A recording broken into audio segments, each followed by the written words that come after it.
பெட்டி வச்சுருக்குறேங்க. இங்கே ஒரு 10 பெட்டி பக்கம் வச்சுருக்குறேன். அது பிரிஞ்சு வந்து இங்கே பக்கத்தில் ஒட்டி இருக்குங்க. அப்படியே இங்கெல்லாம் பெட்டியெல்லாம் பிடிக்கிறதுக்கு ரெடி பண்ணிட்டோம். சின்ன மரம், இந்த சின்ன மரத்தில் வந்து கீழால் ஒட்டி இருக்கு பாருங்க. இதுலேயே அப்படி லைட்டாக போக கொண்டு வாங்க. இதை அடைய வந்து காட்டிக்கலாம். இது நம்ம பிடிக்கிறதுக்கு வந்து வால்நார் வேணுங்க. இதில் வந்து நிறைய அடை கட்டியிருக்கு. நம்ம வால்நார் காலி ஃப்ரேம் இல்லை, அதனால் அப்படியே எடுத்து வச்சோம்னா அடுத்த வாரம் வந்து பார்த்துக்கலாம். அப்படி கீழே லைட்டாக புகையடி மேலே ஏறிச்சுன்னா அடை வந்து எப்படி இருக்குதுன்னு பார்த்துக்கலாம்.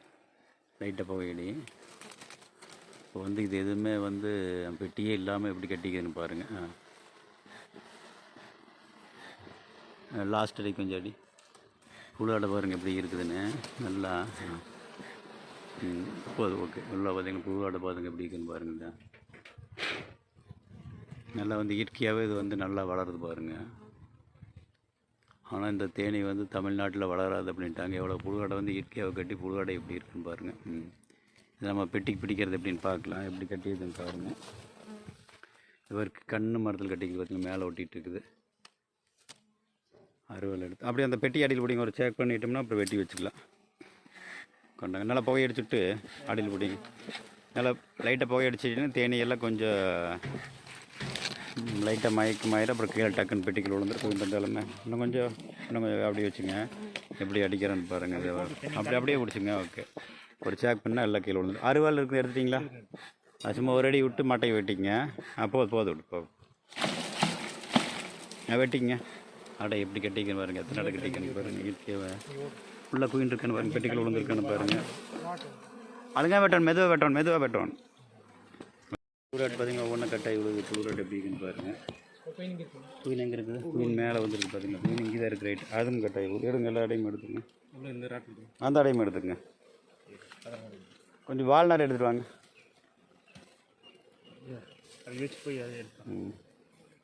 குயின் இருக்குது. இதில் வந்து குயின் இருக்குதுங்க. அது அடை காட்டுங்க. அந்த அடை காட்டுங்க. இங்கே காட்டுங்க. அடை காட்டுங்க. இது அடை பாருங்கள் எப்படி இருக்குன்னு பாருங்கள். இயற்கையாக வந்து நல்லா அடை கட்டியிருக்கு. ஓகே. அதில் இருக்கிற தேனீ எல்லாமே நம்ம பெட்டிக்குள்ளே தட்டிக்கலாங்க. மேலே வந்து குயின் உள்ளே வந்துடுச்சு. பெட்டிக்குள்ளே விழுந்துடுச்சு. திருப்பி ஒரு தட்டுங்க. அப்படியே ஒரு அடி அடிங்க. அவ்வளோதான்.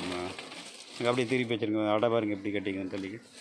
இதெல்லாமே வந்து இயற்கையாக வந்து தென்னை மரத்தில் கட்டுன அடை பாருங்கள் எப்படி கட்டியிருக்குதுன்னு. நல்ல அடையாக இருக்குது. அதெல்லாம் வந்து செல்லு வந்து பெருசாக நல்லா கட்டியிருக்கு பாருங்கள். இந்த ஆண் தேனி அடை கட்டியிருக்கு. இதில் தான் வந்து குயின் இருக்குங்க. குயின் இங்கே வந்துடுச்சு. குயின் இதில் இருக்குது.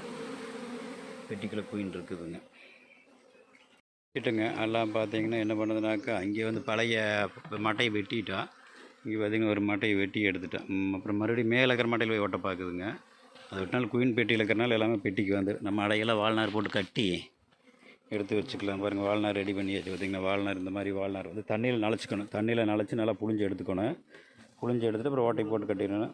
குயின் அந்த மூலையில் தான் இருந்தது. அது பார்த்துக்கலாம். அது நம்ம அடை வச்சோம்னா டக்குன்னு அடை வாசனத்துக்கு வந்துடுங்க. அது வந்து எங்கேயும் போகாது, பறந்து போகாது. இங்கே வந்து ஒட்டிக்கு குயினை பார்த்து பிடிச்சி விட்டுட்டோம். குயினில் இருக்கும் பாருங்க. கொண்டு இல்லாமல் விட்டோம். அதனால் பார்த்திங்கன்னா இந்த வேக் சீட்டை வந்து நம்ம கட் பண்ணி எடுத்துகிட்டு அப்படியே அறுத்துடணும் கொஞ்சம். இதில் வந்து நம்ம வேக் சீட்டை வந்து இது வேறு ஏதாவது நம்ம கொடுத்துக்கலாம். இந்த ஃப்ரேமில் வந்து நம்ம வால்நார் போட்டு கட்டிக்கலாம். எப்படி கட்டுறதுன்னு பார்க்கலாம். இந்த மாதிரி வால்நார் பார்த்து வால்நார் இந்த மாதிரி வந்து பெருசாக ஒரு சென்டிமீட்டர் ஆகிறதுக்கு கிழிச்சுக்கணும். இது நம்ம கம்பி இருக்கிறதுனால பிரச்சனை இல்லை. இந்த மாதிரி போட்டு கட்டி இந்த பார்த்திங்கன்னா இந்த மாதிரி இந்த க்ளோஸ்அப்பில் காட்டிக்க இந்த மாதிரி கட்டுறாங்கன்னா அடையை கட்டுறது வந்து இந்த மாதிரி அடையை பிடிக்கிற மாதிரி கட்டிக்கணும். இந்த மாதிரி அடை வந்து திக்கு போட்டு இந்த மாதிரி திக்கு பார்த்திங்கன்னா திக்கு போட்டு இந்த மாதிரி கட்டிட்டோம்னாக்கா அது ஈஸியாக வந்து நம்ம கம்பி இல்லாமல் இந்த மாதிரி கட்டணும்னா கம்பி இருக்குது அப்படிங்கிறனால நம்ம கம்பி வச்சு கட்டினாலும் அது வந்து உள்ளே பதிஞ்சு கொண்டு போய்க்கு இந்த மாதிரி எடுத்து வச்சு நம்ம இதில் கட்டுறது வந்து நிறைய மெத்தட் இருக்குது. இது வந்து சிம்பிளாக இந்த மெத்தட் போட்டு நம்ம கட்டிக்கலாங்க. லப்பர் பேண்ட் இருந்தாலும் லப்பர் பேண்டை வந்து ரிங்கு மாதிரி போட்டு விட்டுக்கலாம். நம்ம இங்கே காட்டுக்குள்ளே என்ன கைவசம் இருக்குதோ எது கிடைக்குதோ அதை வந்து நம்ம மூடி பார்த்திங்க இந்த மாதிரி மூடி போட்டு நம்ம மீதி இருக்கிறத வந்து இப்போ அறுத்து விட்டுக்கணுங்க.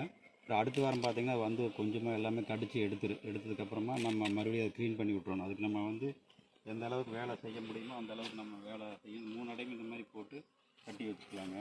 இதுலேயும் இப்போ இந்த மாதிரி இதில் தான் ராணி இந்த மூலையில் இருந்தது, இப்படி வச்சிட்டோம்னாக்கா அது வந்து குயிக்காக வந்து ஏறிக்குங்க. எல்லாமே இது பார்த்திங்கன்னா 5 ஃப்ரேம் பெட்டி, இதெல்லாம் குயிக்காக வந்து தேன் எடுத்து வந்துடுங்க. ஓகே, எல்லாம் வந்து பழைய இடத்துக்கு மேலே ஒட்டுது. அதனால் நம்ம பெட்டி எடுத்து பக்கத்தில் வச்சிட்டோம்னாக்கா இங்கே வந்து ஒட்டிக்குங்க.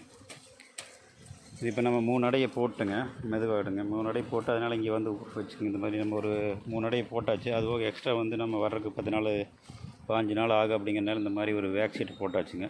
வேக் ஷீட் போட்டு நம்ம போலன் கட்டியை வச்சாச்சு. இது பார்த்திங்க உடனே வந்து சாப்பிட ஆரம்பிக்குது. இது வந்து நல்லா வந்து புழு இந்த பிரிஞ்சு போகிற காரணம் பார்த்திங்கன்னா இந்த மாதிரி நம்ம போலன் பட்டி வந்து இப்போ எல்லா ரக போலனும் வந்து நம்ம கொடுக்குறனால தான் வந்து போலன் வந்து போதுமான உணவுகள் இருக்கிறனால தான் தேனீக்கள் வந்து ஆரோக்கியம் பிறந்து வருதுங்க. தேனீகள் எப்படி பெருசு பெருசாக இருக்குதுன்னு பாருங்கள், நல்லா பெருசு பெருசாக குண்டு குண்டாக இருக்குங்க.